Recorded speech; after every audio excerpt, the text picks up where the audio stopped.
వర్షాలు అట్లా పడుతున్నాయి, దేశవ్యాప్తంగా పడుతున్నాయి, మన రాష్ట్రంలో కూడా అడ్డగోలుగా పడుతున్నాయి. వానదేవుడు అట్లా కన్నీర చేసిండు, ఏం చేస్తాం.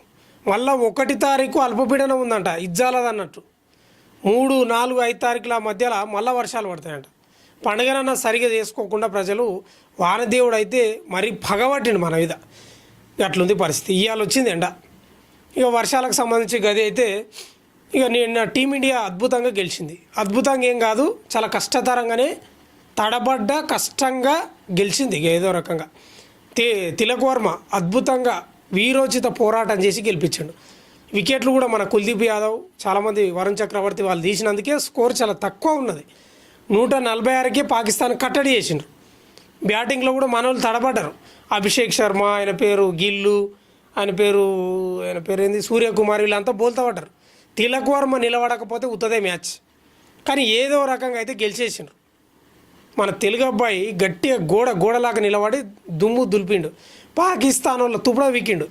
ఇంకా పాకిస్తాన్ వాళ్ళు మొత్తుకుంటున్నారు. ఇప్పుడు వాళ్ళే తిడుతున్నారు, పాకిస్తాన్ క్రికెటర్లను మీ వల్ల ఏం కాదు, ఉత్తదే ఎప్పుడు భారత్పై ఏదో రకంగా విమర్శలు చేయడం, వాళ్ళపై అక్కసు వెళ్ళగక్కడం, వాళ్ళపై పడి ఏడవడం బంద్ చేయండి అని వాళ్ళ పాకిస్తాన్ పౌరులే తిడుతున్నారు. మనము పాకిస్తాన్ ప్రజలమంతా పోయినా వాళ్ళ మీద గెలవలేము, ఉత్తదే మనది, ఐ లవ్ యూ ఇండియా అని చెప్తున్నారు వాళ్ళు. అట్లుంటుంది భారత్ అంటే. ఇంకా పాకిస్తాన్ వాళ్ళ సంగతి మీకు తెలిసే కదా. ఇంకా హారిస్ రౌఫ్ అనేటోడు వికెట్లు పడతాయేమో అని చూస్తున్నాడు, కానీ ఒక్క వికెట్ వల్లే వారికి.